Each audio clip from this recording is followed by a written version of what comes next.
Por vuestra asistencia, la verdad es que esperábamos, teníamos mucho miedo, digo, no sabemos la respuesta cuál iba a ser, ¿no? Digo, lo mismo estos días se desborda o, bueno,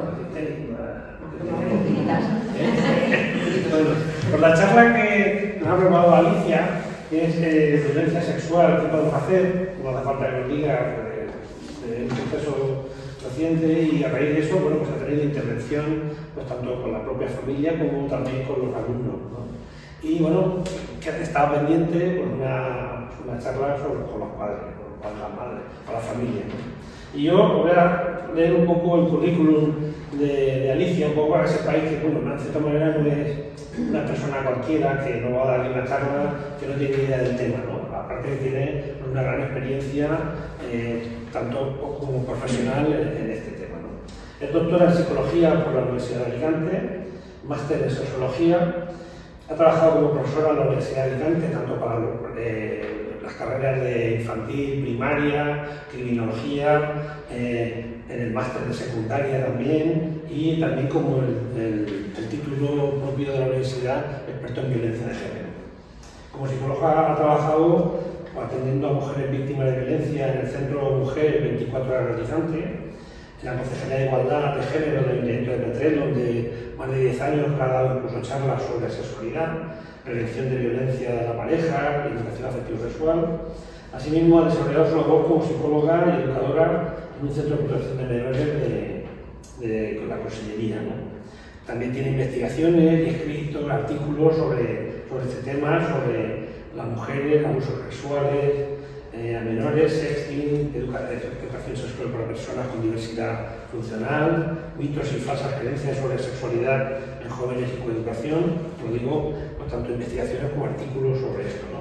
Y actualmente, pues, además de tener su propio gabinete, pues es nuestra orientadora, ¿no? Nuestra persona de cabecera en secundaria y en todo el centro, ¿no? La verdad es que se ha formado un equipo en todo el centro.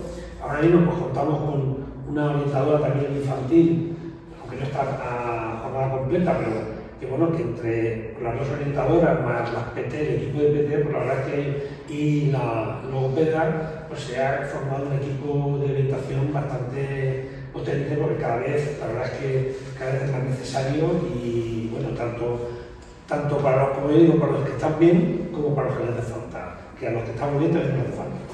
Y bueno, y nada más, pues solamente pues dar las gracias a Alicia por darnos la charla y bueno, y esperemos que aprender algo, ¿no? Ilústranos. Pues nada, gracias, eso, estábamos un poco, pues eso, como la semana pasada, ¿no? Cuando nos enteramos, pues fue un impacto, ¿no? para todo el mundo, enterarnos del suceso, ¿no? Son siempre voces, sobre la realidad, dónde es, se está hablando mucho sobre el tema, ¿no? Entonces, pues veíamos la necesidad de un poco hablarlo. Luego, por la protección de datos, no podemos hablar como demasiado en concreto del tema, ¿no? Porque, pues eso, es un tema privado, íntimo y del que no se debería de hablar, como se está haciendo.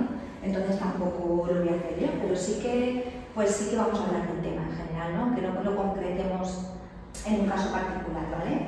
Pues nos podemos hacer una idea, pero no así en particular. El tema, bueno, yo, como ha dicho Juan Carlos, yo he investigado sobre esto. Mi primera investigación fue sobre abusos sexuales a menores. Y mi tesis doctoral fue sobre la violencia sexual, en concreto en la relación de pareja. Pero cuando tú haces una investigación, haces una revisión de todo. Entonces yo empecé por la violencia sobre la mujer, la violencia sexual sobre la mujer, la violencia en la pareja y después la violencia sexual en la pareja. Es decir, tú haces una tesis y haces una revisión de todo lo que hay en ese campo, ¿no? Revisas. Entonces, pues tuve que revisar pues, todas las investigaciones que hay al respecto de la violencia sexual. Entonces, claro, cuando ocurre un caso así, pues nos impacta mucho y nos asustamos mucho, ¿no? Y también la imaginación, y después, ¿no crees que los medios de comunicación están haciendo una gran labor? Porque, ¿verdad que todas hemos dado por hecho que lo que ha salido de los medios de comunicación es la realidad, ¿verdad? ¿O es lo que ha contado ella, la víctima? ¿No? Pensamos que la información que sale en los medios de comunicación, pensamos que es lo que ha relatado la víctima. Y ahí viene la controversia. No sabemos siquiera si eso es lo que ha contado la víctima. O sea, mirando por ahí. ¿Vale? A veces los medios de comunicación maximizan, otras veces minimizan. Que yo no digo que no sea grave, pero a veces no cuentan los hechos como tal. Y después, claro, vienen y piensan que son mentiras, que tal, que esto, que lo otro. Entonces hay que ser muy cauto con este tema, porque no lo sabemos de primera mano. Y damos por hecho muchas cosas. Damos por hecho que porque haya salido en un periódico, porque lo hayan dicho en la tele, es cierto. Y no suele ser así. No suele ser así. ¿Vale? Aprovechar la noticia, porque claro, si lo cuentan como es real, a lo mejor no tiene tanto interés, no tiene ese impacto, como lo que les gusta es que la gente lea y lo comparta y tener más gente que lo lea, pues a veces las cosas no son tal cual, ¿vale? En ese sentido, lo cual no hace el flaco favor, ¿no? Porque yo pensaba el otro día, y ya no sé por el blog, después lo cojo. Yo pensaba el otro día que cuántas personas, cuántas mujeres que puedan vivir una situación de violencia se van a animar a poner una denuncia después de todo lo que está pasando y de todo lo que se está hablando. Se está haciendo fatal. Y la culpa la tienen, sobre todo en gran medida, los medios de comunicación y después, claro, la gente en las redes sociales y todo lo que se está haciendo. Vamos, yo veo algo así y le digo, y pienso que todos los casos son así. Pienso, todos los casos, si tú pones una denuncia, mira, se va a enterar todo el mundo. Y encima van a hablar mal de ti. ¿Esto animaría a la gente a pedir ayuda? Esto quita la mano a pedir ayuda, lo cual es lamentable, porque no es el primer caso que ocurre aquí, ni muchísimo menos. El otro día hablaba yo con una, porque yo trabajo en el Centro Mujer, y yo tengo amigas en el Centro Mujer, y el otro día hablaba con una que trabaja aquí en la Casa Cultural, que es el servicio que es itinerante en varios pueblos, y me decía, Alicia, esto es el pan nuestro de cada día. Es el pan nuestro de cada día. Y los agresores cada vez son más jóvenes. Y es el pan nuestro de cada día. Sin embargo, parece que es el único caso. Y el más grave y el más tal. Ya os digo, ocurre todos los días. Como además vamos a ver además que no ocurre solo de esta manera, sino que ocurre con muchas. No sé si nos dejamos de aquí. Sí, pero no os voy a dejar más. No, pero es verdad, tenemos que saber cómo están las cosas. Porque el no verlas las mantiene. Y que cuando salgan a la luz, salgan de la forma en la que está saliendo, pues no es bueno. No es bueno, porque vamos, a mí ahora me pasa algo y digo, ¿cómo voy a pedir ayuda? Si mira la que se lía. Entonces, por ejemplo, una cosa que les decía el otro día al alumnado de cuarto, yo decía, no pensar que cuando una mujer pone una denuncia, llega a los medios de comunicación. Eso no ocurre. Ponen denuncias mujeres todos los días y no llegan a los medios de comunicación. Y me decían, ¿entonces qué ha pasado? Digo, pues ha pasado porque... Claro, pero porque la víctima, al parecer, fue a pedir ayuda a un lugar público donde había mucha gente.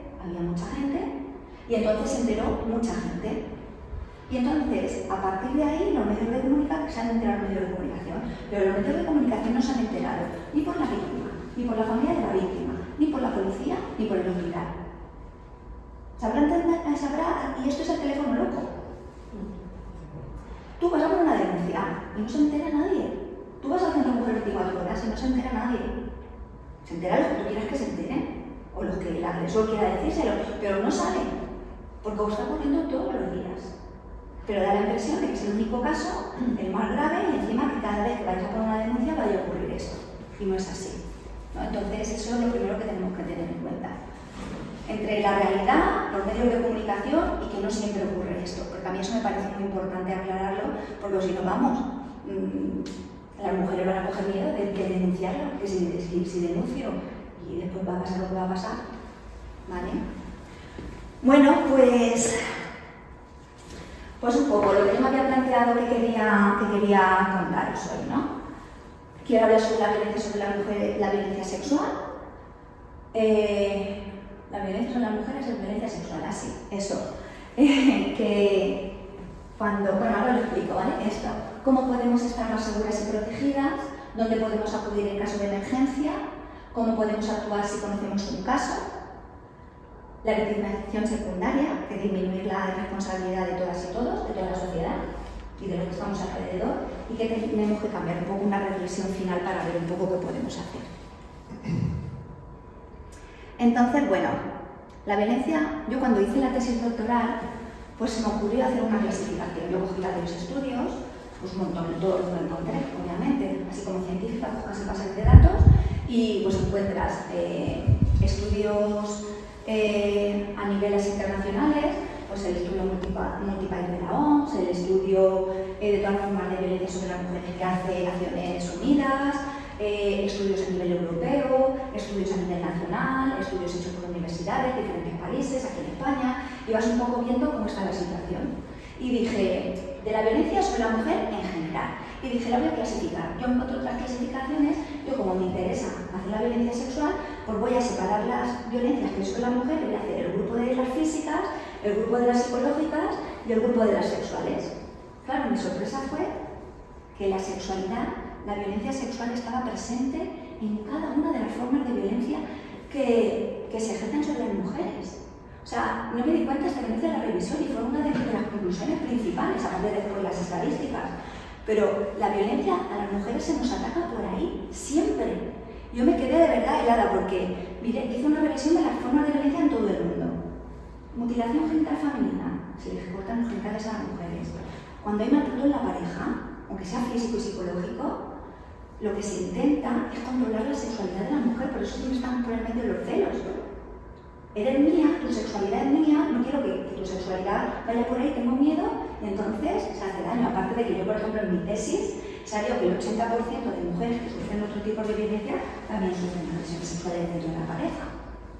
¿Vale? O sea que estaba presente selección prenatal, matrimonios prematuros o forzados.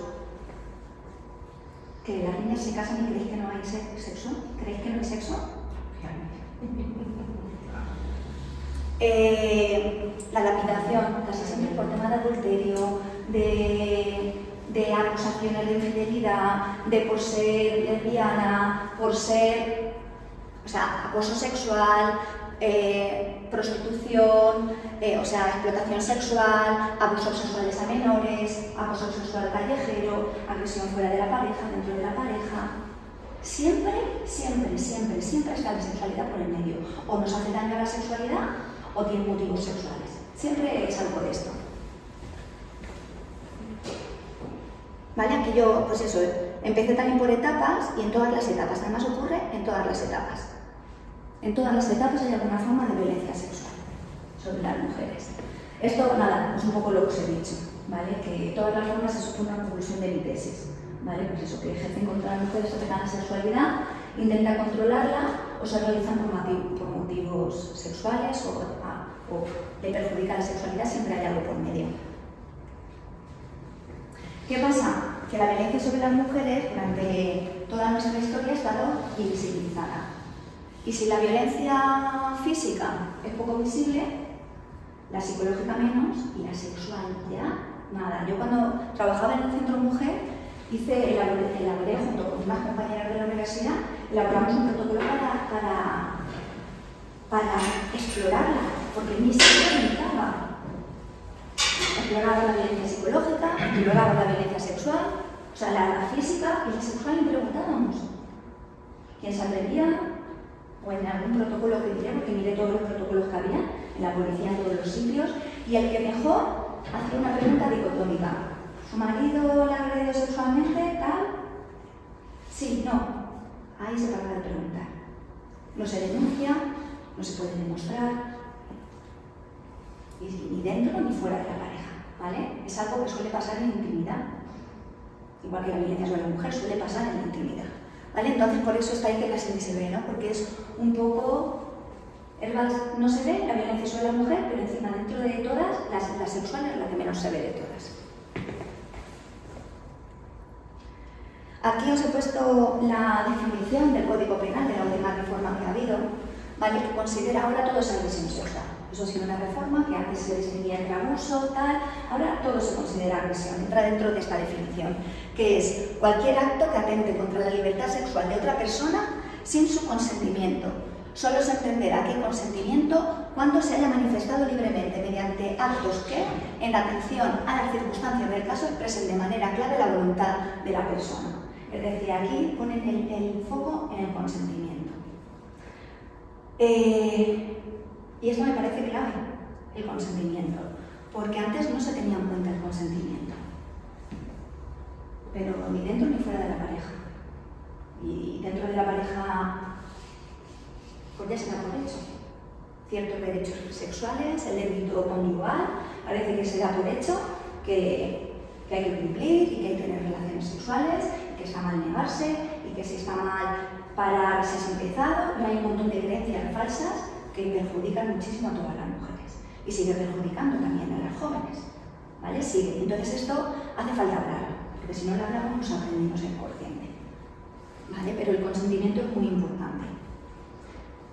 Una persona que le da un ataque de ansiedad, que tiene lesiones físicas a los consentimientos, obviamente no. Ya está, no hay nada más que hablar, no ha habido consentimiento, no hay nada más que hablar, no ha habido consentimiento, ya está. Estoy en sin problema. No sé si soy violencia o no. Vale, después, aunque hay muchas formas de violencia, vamos a centrarnos en lo que son las agresiones sexuales, ¿no? Entonces, tenemos que tener en cuenta que hay como diferentes situaciones donde se puede dar, como hemos dicho, dentro de la relación de pareja, fuera de la relación de pareja, por conocido, desconocido, incluso alguien más íntimo, dentro de la familia, ¿vale? Que puede ser los abusos sexuales o lo que sea, o agresiones sexuales, y en las primeras citas, ¿vale? Hay un porcentaje muy elevado de agresiones en las primeras citas, ¿vale? Muy elevado. Además, había un estudio que decía que un 70% de las mujeres referían que la primera vez que habían tenido relaciones sexuales realmente no querían hacerlo, por ejemplo. O sea, y de estas cosas las tenemos que hablar, porque si no, lo que no se ve no se puede cambiar, lo que no se habla no se puede cambiar.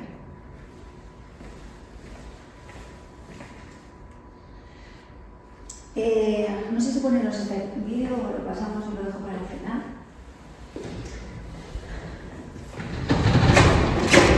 Bueno, ¿qué habéis visto en el vídeo? ¿Qué veis? ¿Cómo lo veis a ella? ¿Cómo lo veis a él? Él no se ha enterado de nada. Falta de empatía total, ¿eh? Sí, no se ha enterado de nada. No se ha enterado de nada, y mira ellas, ¿no? Yo cuando le doy charlas pues eso, al alumnado de todas las edades, aquí, de primero a cuarto de la ESO, siempre les digo, la sexualidad puede ser lo mejor del mundo si se vive de forma saludable, con seguridad, cuando te sientes preparado, cuando puedes asumir responsabilidades. Puede ser lo más maravilloso del mundo o puede ser lo peor del mundo, cuando no quieres realmente, o cuando lo haces sin querer, o cuando te sientes forzado, cuando corres riesgos. Yo digo, es que puede ser una cara o la otra de la moneda, es así. Puede ser lo mejor o lo peor, ¿no? Yo siempre les digo, nadie os dice que la sexualidad sea mala, ni nada de eso, puede ser lo mejor. Porque además les explico que la sexualidad va unida al amor y que aunque lo separemos va más unido de lo que parece, que es la parte afectivo-sexual y que es una necesidad y tal, pero puede ser lo mejor o lo peor. Y fijaros que se quieren, que ella lo quiere, que él la quiere, pero después ahí no hay un ajuste. Muchas mujeres piensan, yo he escrito artículos sobre la cantidad de mujeres que tienen relaciones sexuales con sus parejas, más de lo que ellas desean, con una frecuencia más de las que ellas desean, y hacen conductas que ellas no desean por esa creencia de que va unida al estereotipo de si tengo que ser una buena mujer, tengo que cumplir, tengo que ser sexy, tengo que complacer, tengo que estar contento, y conlleva que muchas mujeres, muchas, tengan relaciones sexuales, y claro, todo eso es que una mujer que vive esas situaciones o que se siente así, aunque no le demuestre a lo mejor, lo demuestre más o lo demuestre menos, pero que se siente así, le va a subir la libido, va a tener más ganas, todo lo contrario, todo lo contrario. cada vez menos ganas, porque ya lo asocias, tu cuerpo, aunque tú conscientemente no, se asocia inconscientemente de que es algo que es desagradable. Algo que tiene que ser súper positivo y súper enriquecedor. ¿Qué riesgo existe? Pues por desgracia hay un gran el porcentaje y el riesgo muy elevado.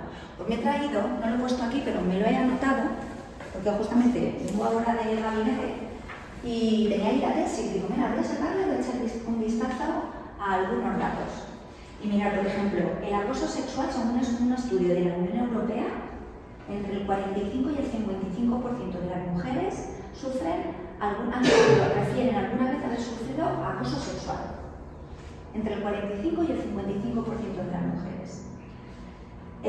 Lo que supone entre un 83 y 112 millones de mujeres en Europa en estos momentos. El 25% además de las mujeres también ha sufrido algún tipo de acoso en el trabajo. En el caso de la explotación sexual, que aunque lo de bueno espero que no nos toque muy cerca, pero 4 millones y medio de mujeres explotadas sexualmente. Violencia sexual fuera de la relación de pareja, entre un 10 y un 12%. Obligación de realizar algún acto sexual que no desea, fuera de la relación de pareja, entre un 10 y un 12%. Imaginaros, es una de cada 10. Pensar en una clase.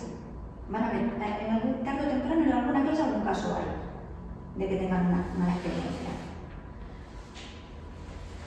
Otro estudio, por ejemplo, dice que el 22% de las mujeres de Europa, después de los 15 años, tienen violencia física o sexual. El 22%.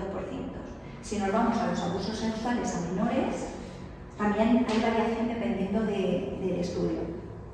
Porque, por ejemplo, un estudio que entiende el abuso sexual como violación es un 1%, que es un montón, porque es una de cada 100. ¿Vale? Lo mismo, imaginaos en un colegio, pues van a haber varios casos, o sea que es muy grave. Pero si la definición de abuso sexual la ampliamos a exhibicionismo, tocamientos, a conductas sexuales que no sean violación, un abanico más amplio, pues es el 50%. El 50%. Y si no, yo siempre, cuando doy una charla de estas, yo siempre invito a pensar en nosotras mismas. Yo no sé si vosotros habéis tenido alguna experiencia mala a nivel sexual, pero yo las he tenido, y varias.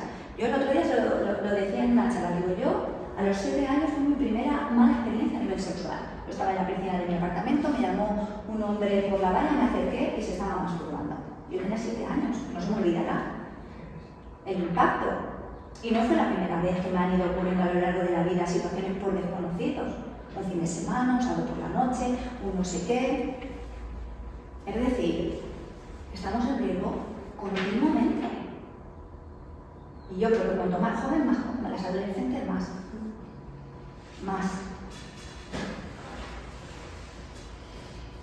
Según otra investigación dice el 12% en Europa. Aquí en España, un estudio también que revisé decía que el 22%. ¿Vale? O sea, imaginaros, una cada 4. Una cada 4, una cada... De los niños pequeños también sufren abusos, un 15%, que también es importante. ¿Vale? Los varones también. ¿Vale? Y sin embargo, este tipo de violencia totalmente invisible. La mayoría de las veces ni se denuncia. La mayoría de las veces no sale a la luz. Y si encima las veces que sale a la luz sale de estas malas maneras, pues está para arriba. Pero yo sí que pienso que sea muy importante, ahora lo veremos, ¿no? Pero yo creo que sí que es importante denunciar y de que lo contemos y de que lo preparemos, porque si no los secretos lo mantienen. Los secretos mantienen que estas cosas pasen. Yo cuando hice la tesina para la asociación investigadora, que la hice sobre abusos sexuales, hice una revisión en la comunidad, bueno, era en la provincia de Castellón, y hice un estudio de todos los casos que se habían realizado en peritaje de la provincia de Castellón, que estaba en un servicio que se dedicaba a eso, que tenía un convenio con Consellería y se dedicaba a hacer peritaje de los abusos sexuales. Pues a la revisión salió, no me acuerdo el porcentaje, pero era altísimo, más de un 90%, que los abusos sexuales eran intrafamiliares. Pero igual, eso se mantiene en secreto. A la víctima muchas veces no se le cree.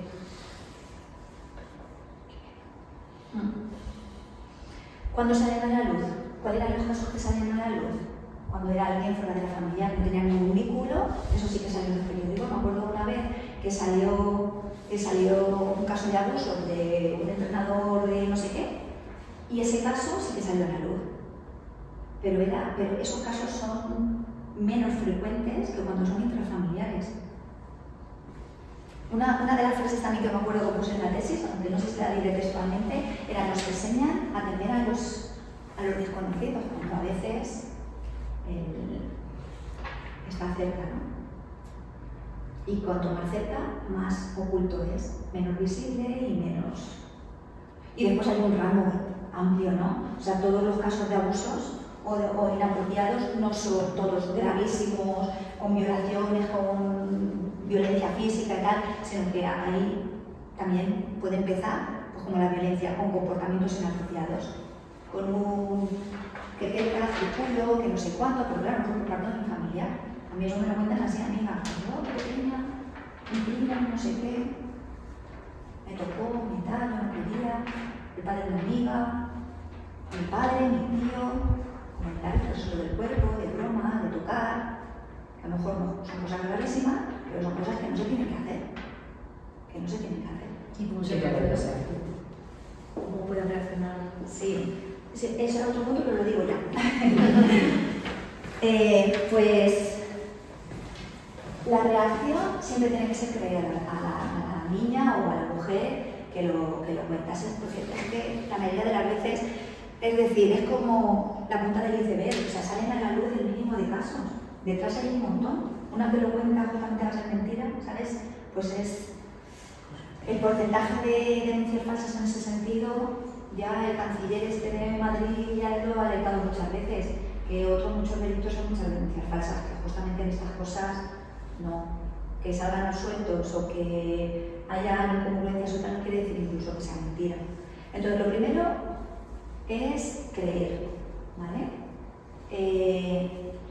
La reacción es muy importante, ¿vale? Porque muchas veces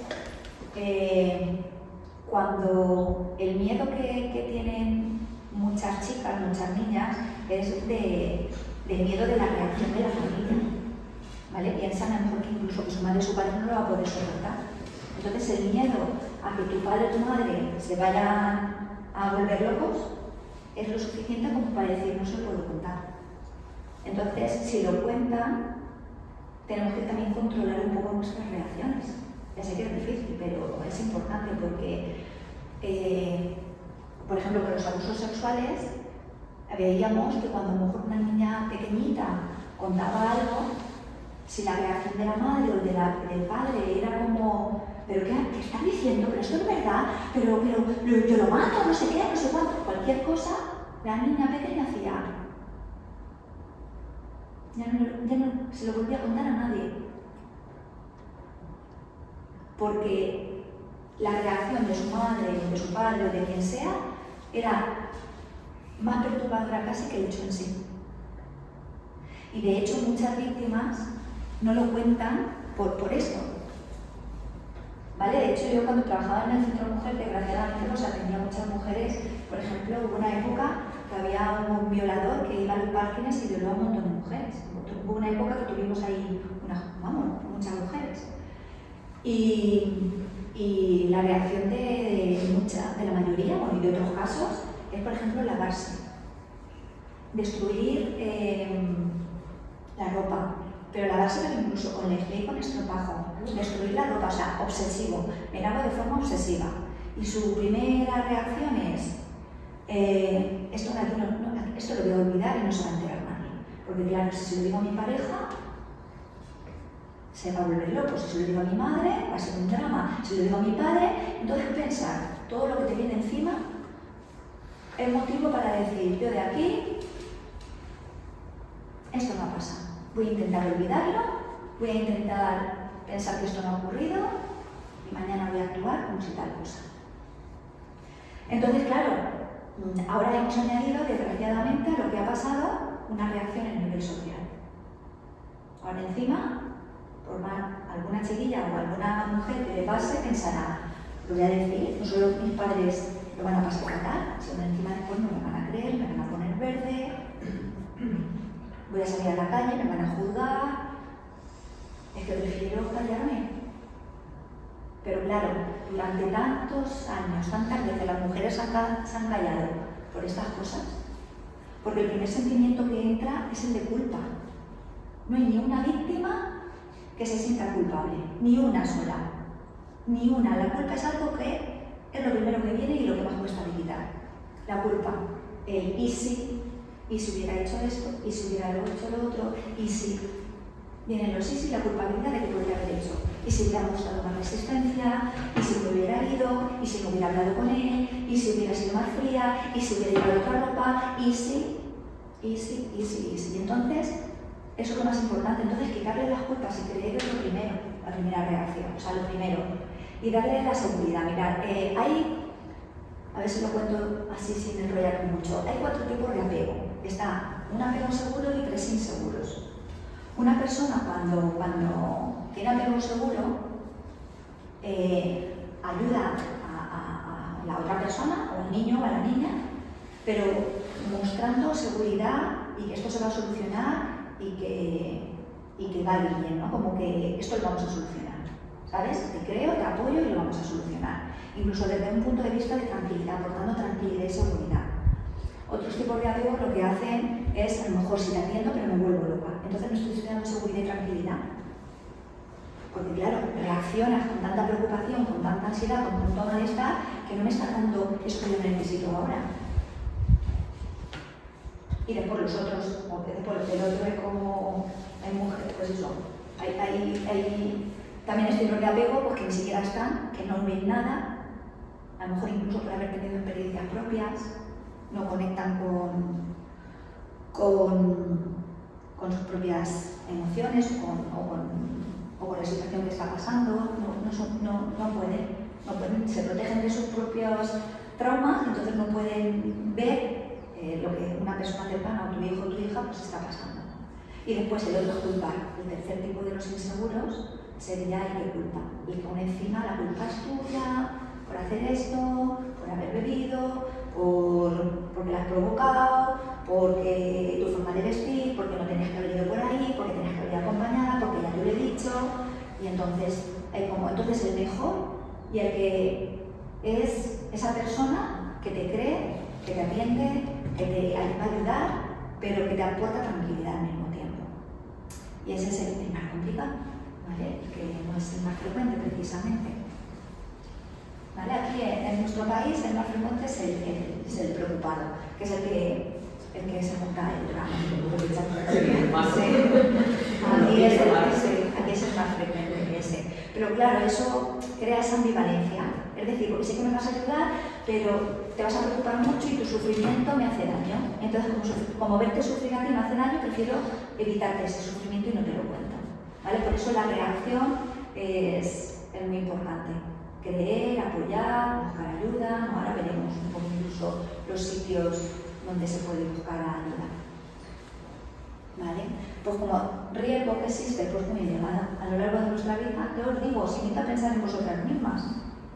Si es que quién más y quién menos, yo con quién hablo, quién más y quién menos, no son las investigaciones. O sea, las investigaciones me parecen que los datos, pese a que parecen mucho, lo que yo veo en mi entorno, en la realidad, y yo como psicólogo, además de los casos que vienen y tal, como yo es algo que exploro, me parece poco. O sea, mi percepción es incluso superior a la que hay ahí. El porcentaje de sufrir diferentes formas de violencia sexual. ¿Vale? ¿Cómo podemos estar más seguras y protegidas? Para esto, ahora vamos a ir un poco ya viendo a ver qué podemos hacer. Bueno, primero vamos a ir con los factores de riesgo, porque para poder ver cómo nos podemos proteger, tenemos que también ver qué es lo que más aumenta el riesgo, ¿no? Un factor de riesgo no significa que sea la causa, ¿vale? O que todos los casos lo tengan, simplemente que aumenta el riesgo de que algo suceda, ¿vale? Es como fumar. Hay gente que tiene cáncer y no fuma en su vida, pero fumar aumenta el riesgo. ¿Que todo el mundo que fuma tiene cáncer? No, pero fumar aumenta el riesgo. Pues los factores de riesgo es eso, algo que son los sucesos que hacen que aumente la probabilidad, ¿no? Entonces aquí he mezclado un poco, porque claro, depende de cada tipo de violencia hay unos factores de riesgo, y no es lo mismo para las víctimas que para los agresores. Pero he intentado hacer eso un poco y digo, hago un resumen y lo vemos para tampoco extenderme en exceso. Pero, por ejemplo, relaciones de sumisión, tanto vividas como personas que sean sumisas, dominantes, porque a veces además eso es, en la misma persona puede ser sumisa en unas situaciones y dominante en otras, un factor de riesgo. Aquí, fijaros que también he puesto la sumisión química. Y en las charlas que les han dado, por ejemplo, la sumisión química siempre nos da miedo que alguien les eche algún tipo de droga en la bebida, ¿no? Esa no es la sumisión química más frecuente. La sumisión química más peligrosa, más frecuente y que ocurre siempre es la que se administra a uno mismo. Cuando una persona bebe alcohol y se emborracha, se está generando una situación de vulnerabilidad y se está sometiendo a sí misma. No hace falta que nadie te drogue, te estás drogando tú. ¿Te estás emborrachando tú o estás tomando tus drogas? Es que ya no hace falta que alguien te obligue o te engañe, es que lo estás haciendo y tienes que ser consciente de que cuando no estás en tu plena facultades mentales, pues estás más vulnerable. Y después los agresores igual, también hay más probabilidad de que tengan menos empatía o se pongan más agresivos o tal, también bajo el consumo. Entonces es importante, es que tenemos miedo de la pastillita, pero si tú a lo mejor una chica o un chico lo que decíamos antes, los estereotipos de género. Eso yo les digo que es como un virus, que los estereotipos no los vemos, pero nos calan, los cogemos y los adquirimos. Y entonces dentro de los estereotipos de género está el de mujeres que piensan que tienen que satisfacer, que tienen que ser agradables y que tienen que ser buenas amantes, ser el débito conyugal. Pero es que muchos hombres piensan que están en su derecho, que eso tiene que ser así. Es que eres mi mujer, es que eres mi pareja, ya me has inspirado, ya llevamos tanto tiempo. Se creen en el derecho, ¿no? Entonces, y eso está unido a los estereotipos de lo que es ser hombre, de lo que es ser mujer y lo que se espera de nosotros. Y entonces esto es importante hablar de ello y hacerlo visible y para poder cambiarlo. Todos los temas de considerar el machismo, considerar a las mujeres inferiores, considerar esa asimetría, falta de empatía, lo que hemos dicho, el apego desorganizado es el caso que os he dicho de los tipos de apego. Este es el más peligroso, el desorganizado. Es el que aún encima que te pasa algo malo te culpabiliza, incluso llegan a insultarte o a tratarte mal, a hacerte sentir mal. Este es el más peligroso, porque fijaros que se supone que las figuras de apego, que son las que te tienen que proteger, son las que te están haciendo daño. Entonces ahí se hace un enlace muy tóxico. Personas que me quieren, personas que me hacen daño. Y esa asociación. Entonces pues tienes una pareja y aprendes que es lo normal. La persona que te quiere es la persona que te hace daño. Incluso buscan a personas que es probable que te hagan daño, te enamoras porque has hecho esa conexión. Está alterado el sistema de apego. Normalmente el apego tiene que ser con personas seguras, o sea, que te den esa seguridad. Sin embargo, aquí se altera. Entonces eso aumenta, es un factor de riesgo tanto para las víctimas como para los agresores. Cuando hay asimetría de poder, cuando no estamos entre iguales, el no saber identificar los riesgos, ¿vale? Está claro, el otro día me decía una amiga, pero le decía, es que ahora que yo siempre le he dicho a mis hijas que tienen que ir libres por la calle, que tienen que ir seguras y que no se tienen que ir con miedo, pero ahora después de esto, ¿qué? O sea, ¿qué les voy a decir? Y dice, mira que mi marido me dice, ¿pero cuántos casos conoces? Deja a las chiquillas que no tengan miedo cuando le entra el miedo. Y yo digo, pero es que hay que ser realista. A ver, un avión no se estrella, raptos no hay, pero es que violencia sexual sí que hay. No podemos obviarlo. Ojalá no existiera y pudiéramos ir tranquilas y a gusto y no vigilar a nadie ni estar revisando la confianza. A ver si van a tratar bien a mi hija, a ver dónde va. Pero esto es una realidad. Esto es una realidad. Ojalá que algún día podamos ir así, pero es una realidad. Y entonces muchas veces no identificamos los riesgos, pero, por ejemplo, hay estudios que demuestran que cuando una mujer ha sido víctima de abusos sexuales y tiene un gran trauma, porque a lo mejor ha sido una situación muy grave de abuso sexual, porque no es lo mismo algo puntual, siempre hay situaciones y situaciones, cuando es una situación grave y ha permanecido en tiempo y tal, después les cuesta identificar cuando sus hijas también sufren abusos. Les cuesta identificar, al parecer a nivel inconsciente salen como una defensa para no acordarse de eso, entonces como que se lo bloquean. Entonces lo bloquean hasta tal punto que no lo identifican tampoco. Entonces, hay muchos casos donde hay trauma transgeneracional, de casos de abusos sexuales que hay en diferentes generaciones. Y es por eso, por no identificar situaciones de riesgo. Hay que identificarlas, saber con quién vas, la relación, cosas, las reacciones de la chiquilla o del chiquillo. La baja asertividad sexual, lo que estamos diciendo. Hay que ser muy asertiva a nivel sexual, hay que defender lo que quieres cuando lo quieres y si ahí tenemos que meter mucha caña, hay que ser asertivas sexuales.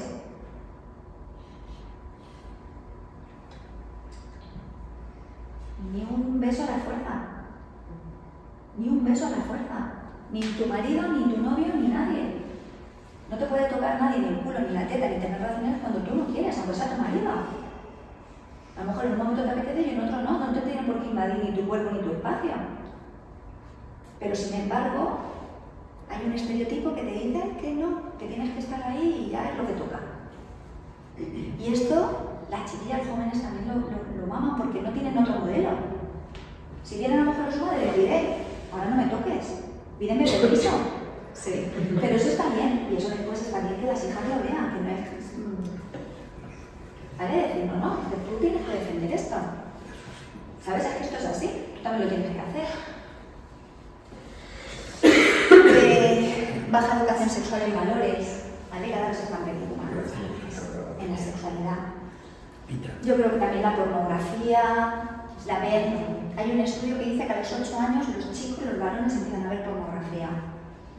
Tú a un niño con 3, con 4, con 5 años le das educación sexual y maravilloso. Educación sexual, pornografía con 6, 7, 8, 9, 10, 11, 12 años. Eso es una bomba. Eso es una bomba. Que se exciten, porque además se excitan con unas conductas sexuales que son una barbaridad. Y ahí están, con los móviles, teniendo acceso con el YouTube y a todo lo que quieren y más. Y a lo mejor la primera vez que lo ven es de forma accidental, pero a veces se meten.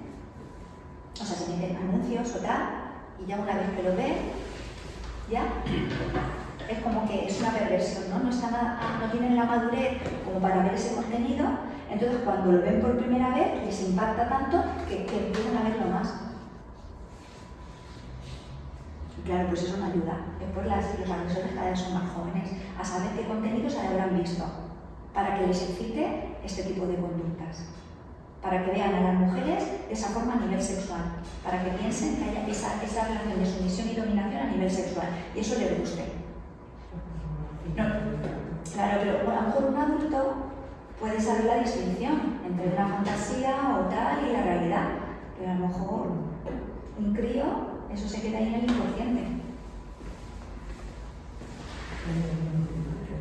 Bajo desarrollo moral en general, porque hay también, o sea, eso está estudiado, ¿no? Que hay diferentes fases del desarrollo moral y se ve que pues, muchos chiquillos pues, están en las primeras fases, de que no tienen desarrollo de lo que está bien y lo que está mal, simplemente es evitar el castigo. Si no me pillan, puedo hacer lo que quiera. Entonces, cuanto menor es el desarrollo moral, pues más riesgo hay de que hagan barbaridades. Quiere decir que hay cosas o por una autoridad. Sí. Sí, a veces es más, aunque sepas que está mal, a veces no es porque empatices o porque sepas el daño, sino simplemente porque a lo mejor te castigan, pero si no te ven o no te pillan, ¿sabes? Esas son las primeras fases del desarrollo moral, de evitar el castigo y coger la recompensa. Después eso va evolucionando.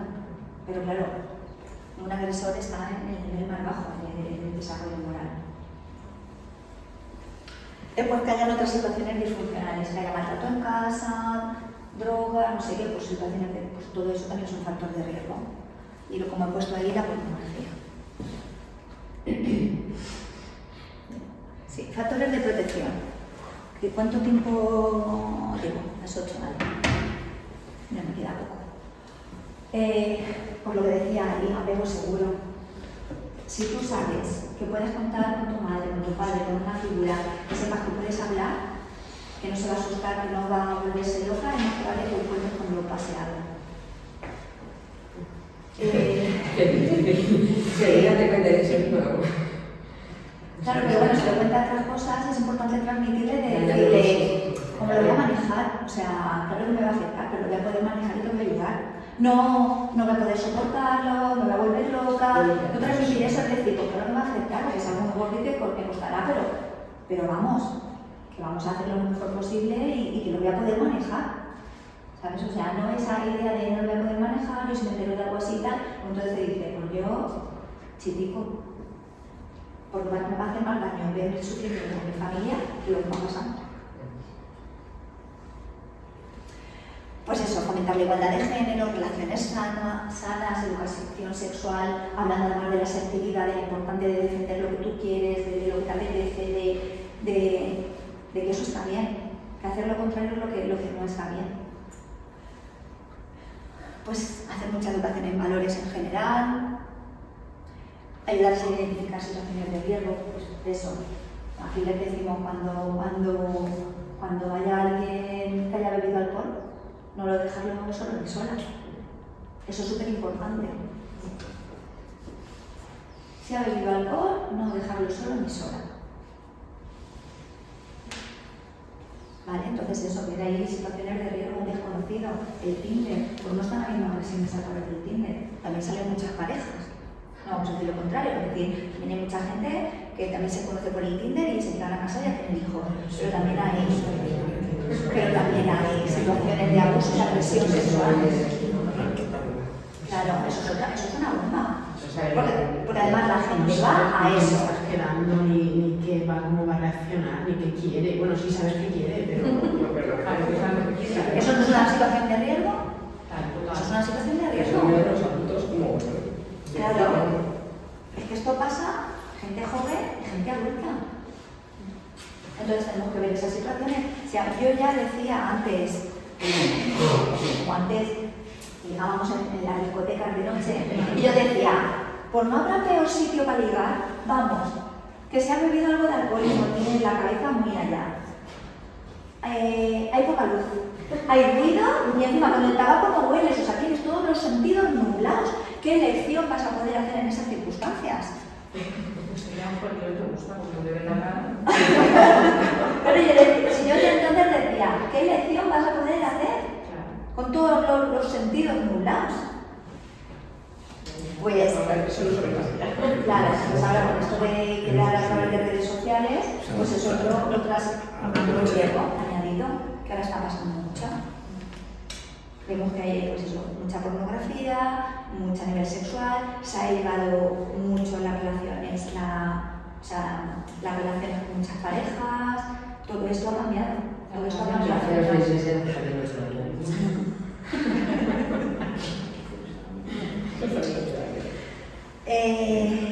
¿Qué más?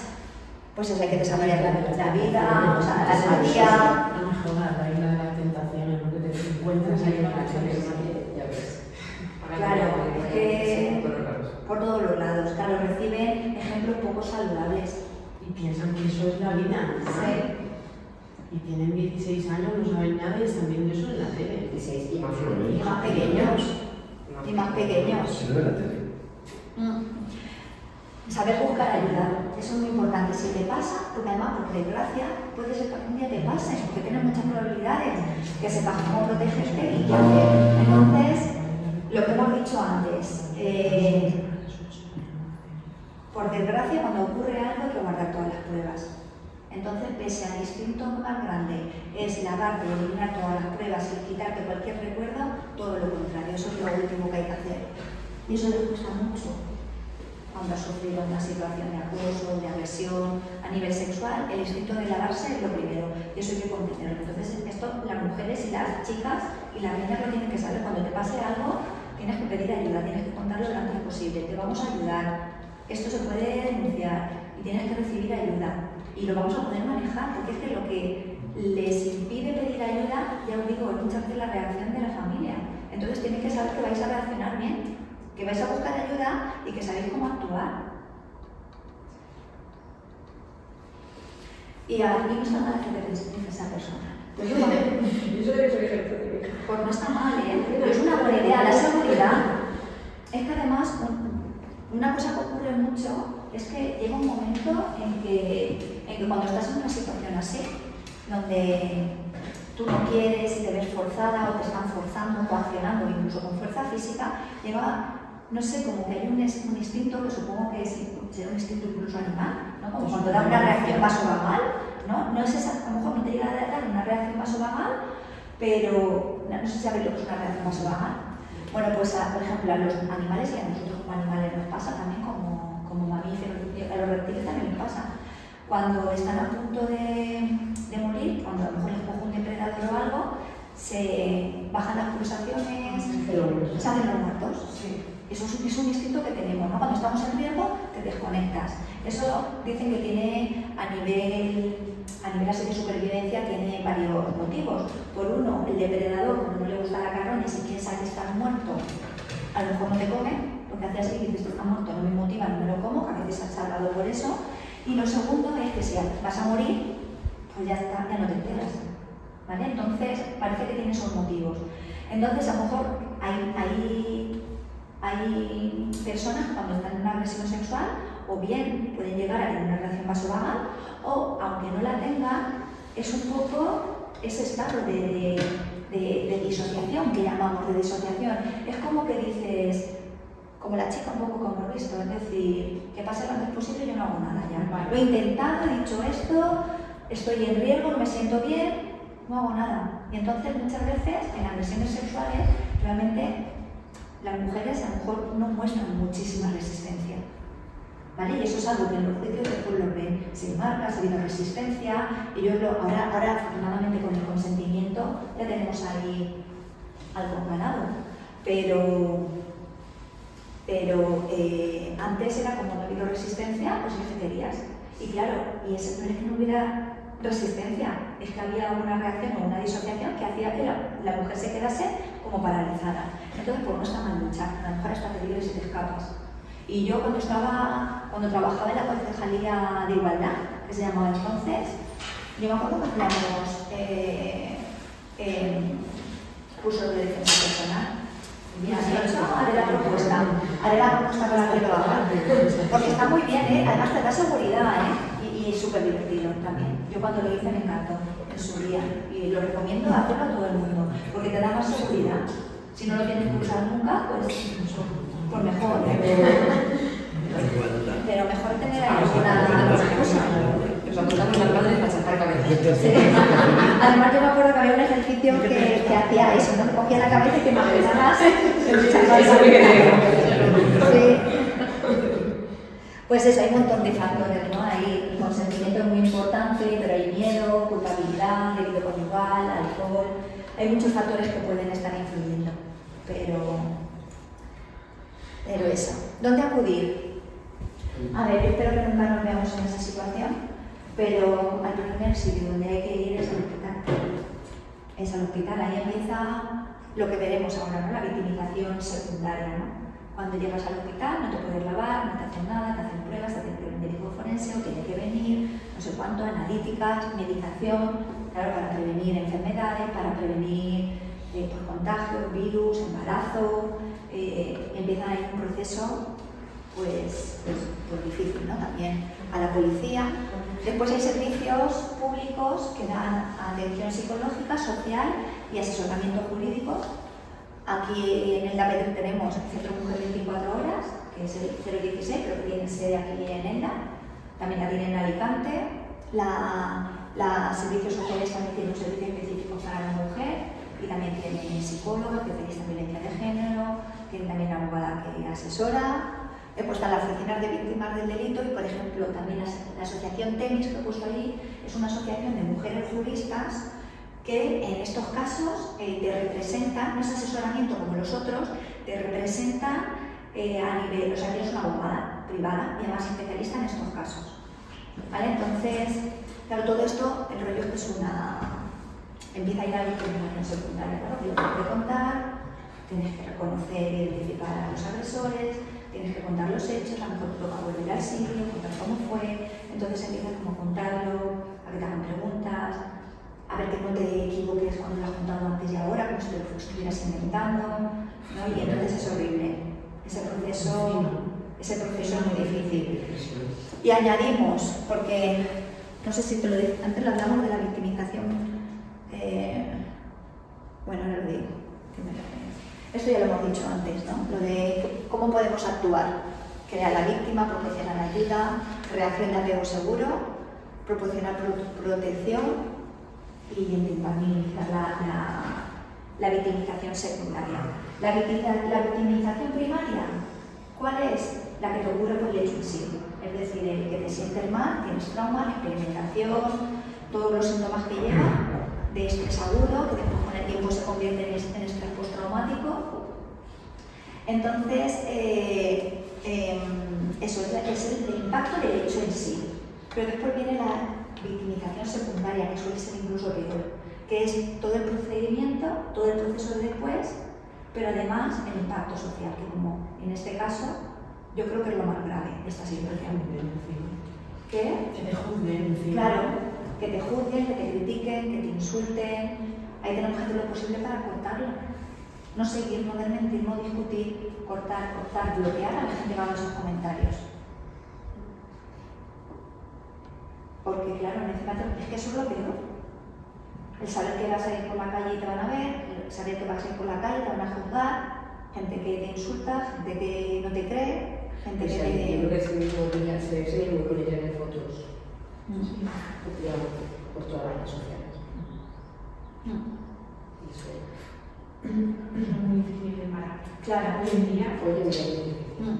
Pero es difícil de parar como por desgracia, porque ya sabemos, yo vamos, espero que no me pase, pero si me pasa alguna vez buscaré ayuda, pero ya sé que a ver, que ya miraré dónde busco ayuda, porque... Sí, pero tú crees que estás en ese momento Ya. Y menos mal que hay plan que Está claro, o sea, a lo mejor antes nadie se lo había planteado. Pero claro, es que... me lo quito de la cabeza y lo que está pasando ahora, todo mal, y yo estoy en carne. Sí. Pero claro, ha sido por eso, pero ya os digo que porque una mujer denuncie, una chica denuncie, vaya al hospital, vaya a la policía, no, en el resto de casos, que es la mayoría, no hay esta victimización secundaria. Ahí está, pero no la de las redes sociales como ha ocurrido ahora, o como ocurrió con la manada. Esos son casos puntuales. Creo que también una de las cosas que tú decías antes, los medios de comunicación, también lo ponen como de moda. Como los niños no entienden a lo mejor el hecho de dónde está el mal y el bien, o cómo hacerlo, a qué le huevos. Yo creo que lo de la empatía es que es básico. Claro. Porque si tú empatizas con esa víctima, ni se te ocurre escribir nada en redes, ni se te ocurre mover esa noticia, ni se te ocurre hablar de eso porque tienes que dar. Claro. Para mí es empatía y respeto, y creo que eso carece hoy en día en todo. Digamos, respecto a los nenes en el cole, es brutal la falta de respeto, la falta de. Esa empatía y ese respeto no existe. Y se tratan fatal. Y la línea es muy delgadita para llegar a hacer algo que haga mucho daño. Es muy fina y es un día a día y hay que verlo. Y los padres tenemos que ser conscientes que está ahí. Estoy totalmente de acuerdo con eso, porque además nos preocupa porque ya no solo en esto, sino en otros casos, ¿no? Esa falta de respeto, cuando juegan a videojuegos se hablan fatal, se insultan, y lo tienen todo muy normalizado, ¿no? El tratarse mal y el hablarse mal. Eso es. Lo tienen muy habitual, pues imaginaros, si en el día a día no les cuesta meter el dedo en la llaga, en lo que más te duele, pues imaginar cuando pasa algo así, pues tampoco tengo empatía, no me pongo en el lugar de esa persona.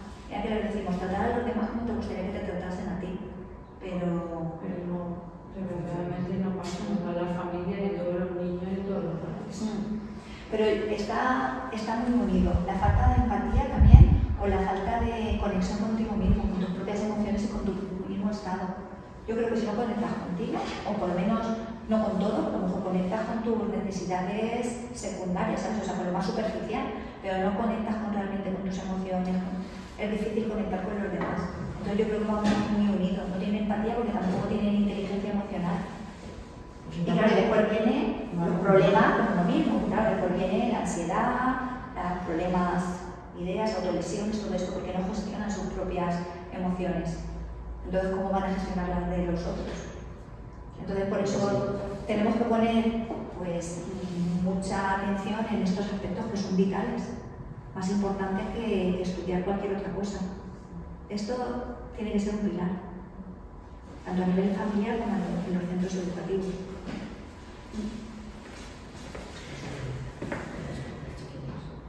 Bueno, aquí os he puesto una definición, pero ya os lo he contado, lo que es la victimización secundaria.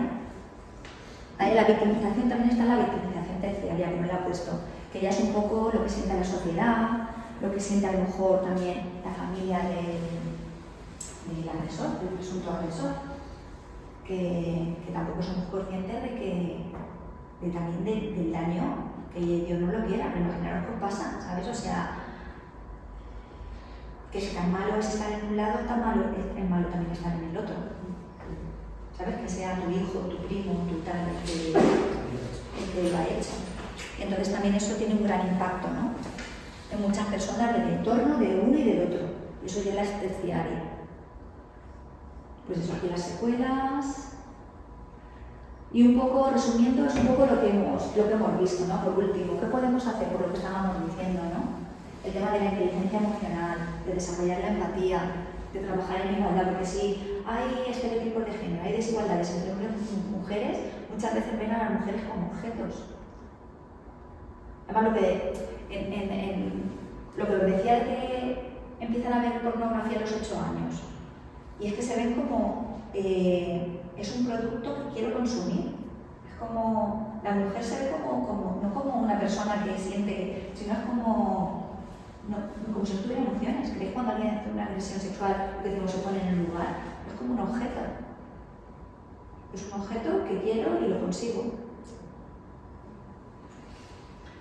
Educación sexual, todo esto de hablar de lo que hemos hablado hoy, de hablar de la sexualidad y en general llevar una vida pues, saludable y en valores. Si es que tampoco más. Saber cómo actuar, dónde pedir ayuda. Y yo creo que es importante que cuando salga un caso a la luz, en lugar de machacarlo, tendríamos que hacer todo lo contrario. Es decir, que ha sido valiente, que ha sido fuerte, que ocurre esto más de lo que pensamos y pocas personas piden ayuda y lo hacen visible, y tendríamos que tener mucha admiración por decir, tú lo has dicho, cuando muchas lo hemos pasado y nos hemos quedado calladas, ¿no? Entonces eres fuerte y esto es lo que tenemos que hacer, porque si supieran todas las veces que pasa, no eres la única. Es que no solo te ha pasado a ti, es que está pasando todos los días, es que a todos nos ha pasado algo. Y sin embargo tú has sido la valiente, que ha pedido ayuda, que está haciendo todo como toca, y encima te lo pagamos de esta manera. No, la tenemos que tratar como una heroína. No juzgarla y insultarla y así. Y yo creo que eso es lo que tenemos que hacer, porque así para animar a que haya más mujeres que cuando les pase algo así, pues puedan denunciarlo, puedan pedir ayuda y recibir ayuda psicológica y todo. Pero justamente este no ha sido un ejemplo a seguir a nivel social, por desgracia. Entonces eso tenemos que cambiar y ahí tendrían que meter caña los medios de comunicación. Por eso digo que yo creo que también ellos influyen bastante en la cuando la gente va a decir, vamos a hacer nosotros también. ¿Sabes? Como que les inculcan aunque les inculque, pero que... Es que no deberían, es que por la protección de datos no deberían de revisar nada. Y menos sin tener información de primera mano, y menos que no dicen las cosas como son. Todos los días sale de uno o dos, por ejemplo, en la tele. Claro, eso a los chiquillos, pues yo creo que lo ven como, venga, va, no pasa nada, es un menores, y encima se sale la ley, como de peapa. A ver qué haces. Entonces, es que estás... Claro, cuando son menores de 14, pues no pueden ser juzgados por el código penal, no pueden ser tratados como mayores, pero tampoco es que no pase nada, no sé cómo decirlo, la fiscalía algo hará, hay centros de menores donde hay menores con conducta antisocial y con problemas delictivos y son menores. Lo que pasa es que es verdad que las normas son diferentes, pero algo pasa. tampoco es decir que no pase nada. Lo que pasa es que no puedes ser juzgado por el Código Penal, eso es cierto. Pero bueno, está Fiscalía de Menores y hay servicios que algo harán seguro. Lo que pasa es que, ya os digo, que es un teléfono loco y que los medios de comunicación no es en estos casos donde prima la protección de datos, la fuente no es fiable, porque los que lo saben de verdad lo que ha pasado no lo han contado. Entonces, Pero eso queda ahí ya. ¿qué? Porque eso queda ahí, lo que está escrito está escrito. Claro, y además el Claro, le ya. da una veracidad Sí. absoluta. Sí.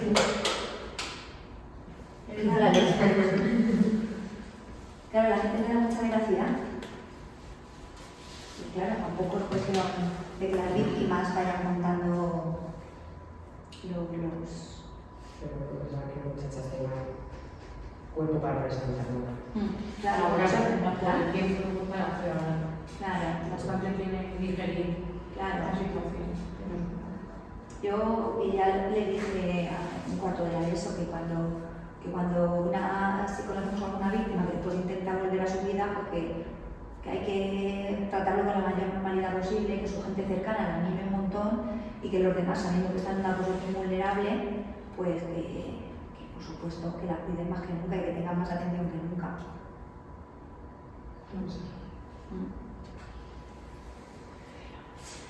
Pues nada, ¿alguna cosa más que queréis preguntar, que queréis decir, comentar? ¿No? Ya nos hemos dejado.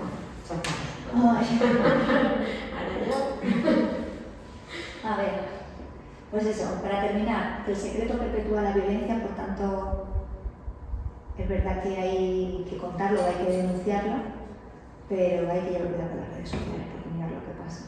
Entonces es una contradicción, pero es que el secreto, no sé si es peor, porque el secreto durante toda la vida ha habido secreto y está mantenido. Y parece que no exista. Cuando existe y mucho. En privado y no queremos ser valientes, queremos ser libres, ¿no? Pero de momento nos toca frenar un poco. A la chiquilla le digo, al final no pasé varias horas y quedáis que ansiedad. Y por lo menos a la que esta persona pequeña me conoce, pues les da miedo. Ellas Claro. han cogido miedo con todo esto. La verdad que ellas, mejor las mayores de 16, No, igual. igual. La mía es 20. Que me da el mismo miedo. Pero es que eso Además, de verdad que que lleva lleva siempre lo mismo que ha dicho Alicia. Lo mismo. Nunca sola. No bebas, que sabes que si bebes te puedes. O sea, es que lo mismo. Y si lo bebes, no te quedes sola. Y si bebes, no te quedes sola. Y que me llamen a mí. O sea, no llames a la madre, al menganito, a la fulanita. Me llamas a mí. Yo tengo coche, te recojo donde quieres. De hecho, lo he hecho. Pero no porque estoy borracha, sino porque he salido de fiesta fuera de esto y no he permitido que se venga con una amiga o con un amigo. Me he puesto el despertador y me he ido por mi hija. Claro. Si no, no lo hubiese tenido. Es lo que hay. Hay que cuidarlos. Pero Sí, pero bueno, cuidado que que me vayan ayudo a la calle y decir, no, claro, pero que es lo mismo, el mismo miedo. Lo vas a tener ahora, que después, porque yo empecé en el momento que empezó la chiquilla a salir. Claro, en el momento salen de tu casa que van libres, que no vas a correr a sus amigos y con mis hijos.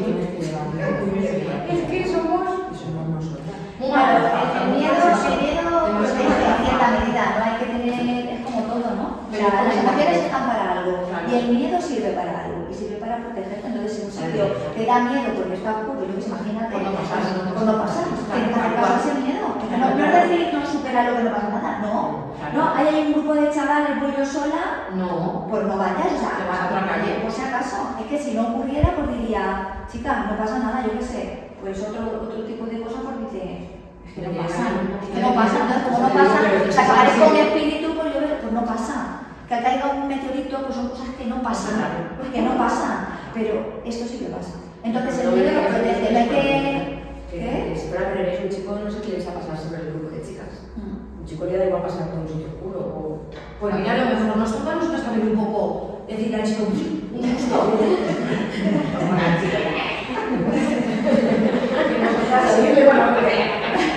Yo les pregunto, ¿no? Y lo que pasa es que el otro día me salió rana, pero por el grupo no me creo que sea así, ¿no? Pero muchas veces les digo, cuando vais por la calle, pues eso, ¿no? Llamáis a una amiga o vais en línea o compartís ubicación o lleváis cuidado, y entonces durante muchos años pues los chiquillos no lo hacían, pero las chiquillas sí. O avisar que estoy en casa, este tipo de cosas, que avisas a tus amigas, ¿no? Todavía hoy, ¿no? O sea, hoy en día, ¿no? Ya estoy en casa, ya he llegado, ya estoy dentro, como ya estoy segura. Y eso los chicos no lo suelen hacer, o sea, ese miedo lo tenemos nosotras, no por algo será. El otro día lo pregunté y dije, chicos, chicas, y dijo, no, los chicos, nosotros también. Pero yo no creo que sea el mismo nivel. Yo tampoco, yo digo, bueno, porque es este grupo que quieren decir que es igual, pero no es igual. No es igual, digo, bueno, sí que es un café cabra por ahí, pero no es igual. No, pero nosotros tenemos más riesgo. No, lo mismo. Sí, yo quería preguntarte, en el caso, por ejemplo, de Nora, que tiene 8 años, claro, yo nunca le he explicado nada de cuidado, no la estoy educando con miedo, entonces estoy haciendo, quiero decir, no sé, por ejemplo, ahora con lo que sucedió, dice, ay, que han violado a una niña, y yo le dije, no, le han pegado, porque claro, no quería tampoco explicarle lo que le habían hecho. Bueno, que no sé lo que le han hecho, pero claro, cuando dices la palabra violación, claro. Entonces, claro, yo digo, no sé si le tengo que explicar o no, o hasta qué punto, claro, porque como es pequeña, no sé... Claro, hasta cierto es un poco combinarlo todo, porque hay que darle seguridad en ella misma, seguridad en sus habilidades, seguridad en cómo pedir ayuda si le pasa, seguridad en cómo contarlo, pero es verdad que tienen que saber que hay cosas que están mal y que a veces pasan, ¿no? Entonces hay que adecuarlo a su vocabulario, pero diciendo la verdad. Por ejemplo, en vez de decir violación, que a lo mejor saben lo que es le han hecho daño a nivel sexual. Entonces, cuando a una persona le hacen daño a nivel sexual, ellos lo entienden además. La edad de tu hija ya sabe que a nivel sexual tiene que ver algo con el sexo, ¿no? Que le han tocado algo que ella no quería o la han forzado a hacer algo que ella no quería a nivel sexual. De su cuerpo, la han tocado, le han hecho alguna cosa. Y eso lo tiene que saber, que esas cosas pasan. Y cómo protegerse, ¿no? Es decir, de esto nadie tiene que tocar tu cuerpo. Y además, una cosa que, por ejemplo, yo para el 8 de marzo la hice y me parece súper importante, es, hice el vídeo un poco por una forma que llegara a más gente, el vídeo de los secretos buenos y los secretos malos. Ese, además, que entiendan que cuando algo te hace daño y te hace a alguien algo malo, algo que te hace sentir mal, eso lo tienes que contar. Si un secreto te hace sentir bien, porque es una sorpresa, es un regalo, es algo bueno para la gente, para ti mismo y para los demás, pues lo puedes guardar. Pero cuando un secreto te está haciendo daño, hay que contarlo, ¿no? Y esa diferencia es que hasta un nene de 3 añitos la puede entender. Lo que es un secreto bueno y un secreto malo. Y eso es una forma de hacer prevención. De que a veces hay cosas que son malas o personas que hacen algo malo. Y entonces, claro, yo tengo libros para trabajar el abuso, pues incluso de forma así más explícita, con 7 o 8 años. Tengo un libro que pone diferentes circunstancias, como si fuera un cómic. Y dice, pues pone diferentes ejemplos. Fulanita está en un campamento y el monitor le dice que se quite la ropa, que le va a hacer fotos. Ella se siente muy mal, tal. ¿Qué debe hacer? Entonces pone situaciones así, y además con cómics, con dibujicos, con un lenguaje adaptado. El tío se acerca cuando ella está en la cama y le toca el cuerpo de una forma que ella le hace sentir muy incómoda. ¿Qué debe hacer? ¿No? Hay que contárselo a alguien que te vaya a proteger, a tu madre o a quien sea, a algún adulto o alguna adulta que piensa que te puede ayudar. Y esto desde pequeñito se puede, a lo mejor tiene 3 o 4 o 5 años, sí que se les dice los secretos buenos, los secretos malos, pero cuando tiene 7 o 8 hay que hablar directamente de que estas circunstancias se pueden dar. Yo a veces no hablo solo de eso, sino que un poco les hablo de todo en general, ¿no? Porque te digo, pues alguien roba algo, alguien pega a otro alguien. O sea, pongo así como diferentes ejemplos y meto algunos relacionados con una situación de abuso. Claro, que van ellos.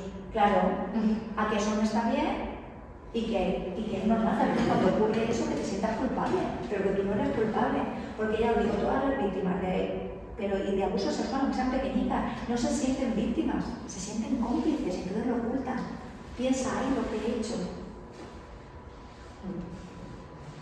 No se sienten víctimas, se sienten cómplices, entonces lo ocultan, como si estuvieran haciendo ellas o ellos algo malo.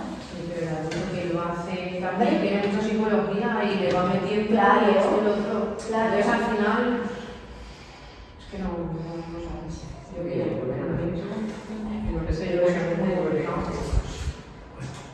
Ellos saben cómo interactuar. Pero sí hay que hablar de esto, porque si es que no hablamos parece que no exista. Y después si lo encuentras alguna vez, no sabes relacionar. Pero si sabes lo que ocurre, cómo actuar, es más fácil que a veces no lo puedes evitar, pero por lo menos que busques ayuda antes. Sí, que lo sepa gestionar. Claro, porque a veces es verdad que no lo han podido Y si evitar. te ocurre a ti, pues una persona que tengas a tu lado, una amiga, Claro. esto no es que ya tienes que gestionar. Está muy bien. Muy bien, pues nada, pues muchas gracias. Pues muchas gracias. No sé qué hora es, me he quedado bien de tiempo, ¿no? A ver, 8:30.